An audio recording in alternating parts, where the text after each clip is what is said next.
All right, man, peace. So, brothers, oftentimes when we evaluate many of these great athletes, initially we like to expound upon what they do well. And after a while, we start to scrutinize what they don't do well, because what they do well has taken them to a certain point, and what's stopping them from reaching their ultimate level of potentiality is what they don't do well. And that pretty much is where we stand with Giannis Antetokounmpo. We know that he's a great rebounder, he has a great motor, plays good defense, great around the block, he's going to help his teammates, seems to be a very outstanding individual off the basketball court. But what he does not do well may be the difference between a second round exit and a championship, because he cannot shoot the basketball. As it stands right now, he's one of the leaders when it comes to MVP consideration. But will that be enough? He's never gotten out of the first round. This year he will be expected to get out of the first round at the very least.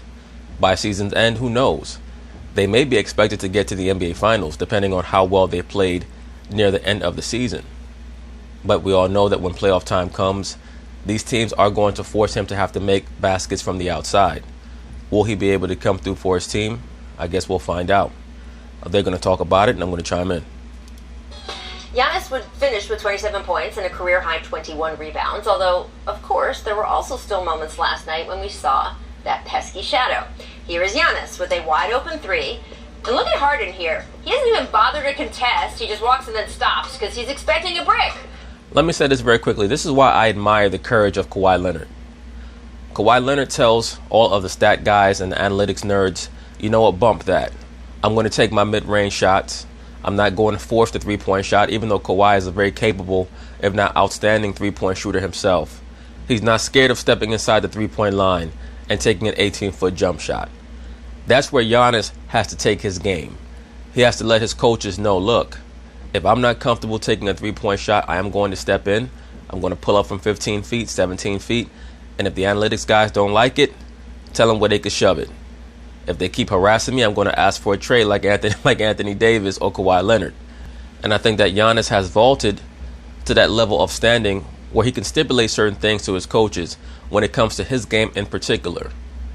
In my view, either role players or specialists should be the ones who are told, you know what, you're either taking a three-point shot or a layup.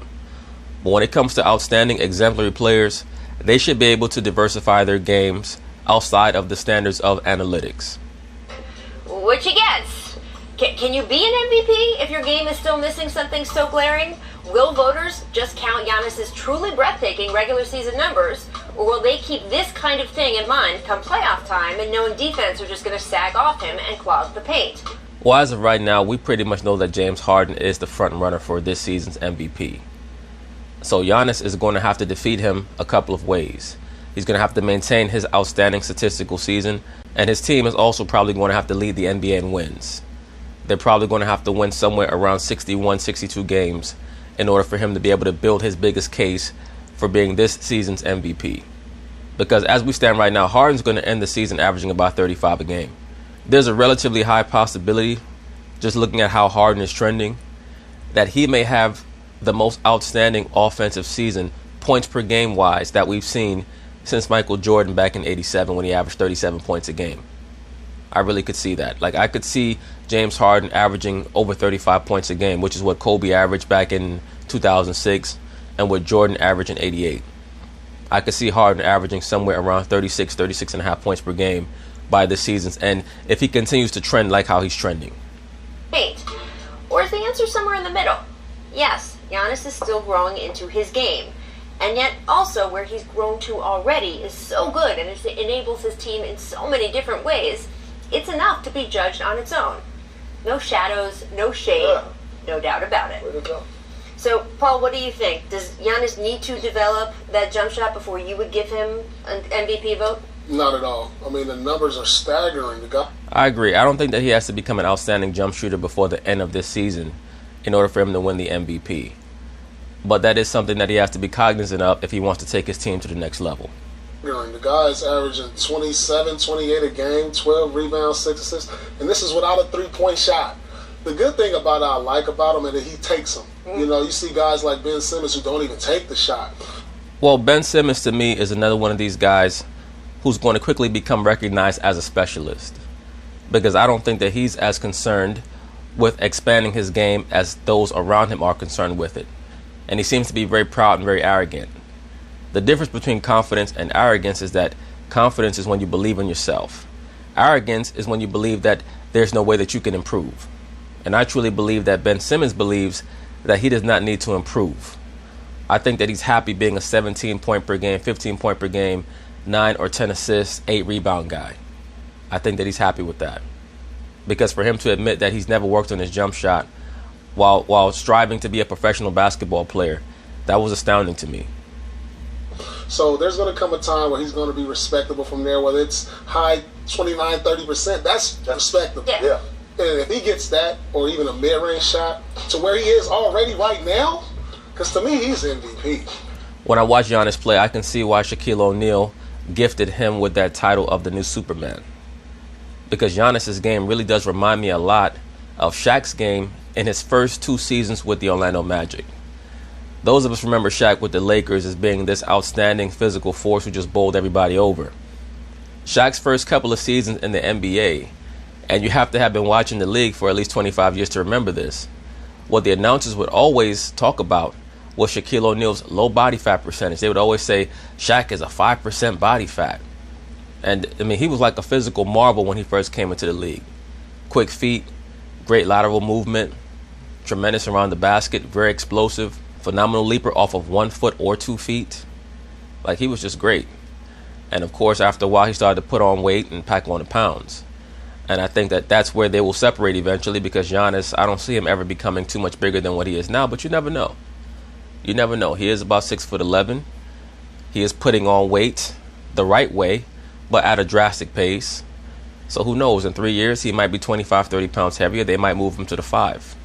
But as of right now, his game reminds me a lot of a mixture of an early Shaq with a prime Kevin Garnett, even though he's nowhere near the shooter that Kevin Garnett was. And if he gets any kind of jumper, So he doesn't need to be complete for you to be an The MVP. scary thing about it is he doesn't have a jumper, and he's so dominant.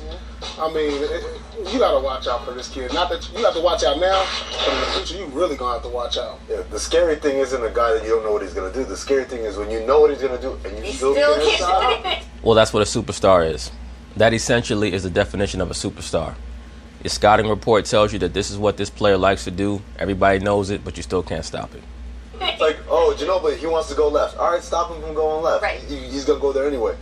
For Giannis, the shooting, I don't think it's going to stop him from winning MVP if that's the where he's at in the conversation. You'd otherwise vote. The problem is there are other guys out there who are also having fantastic both individual and team years.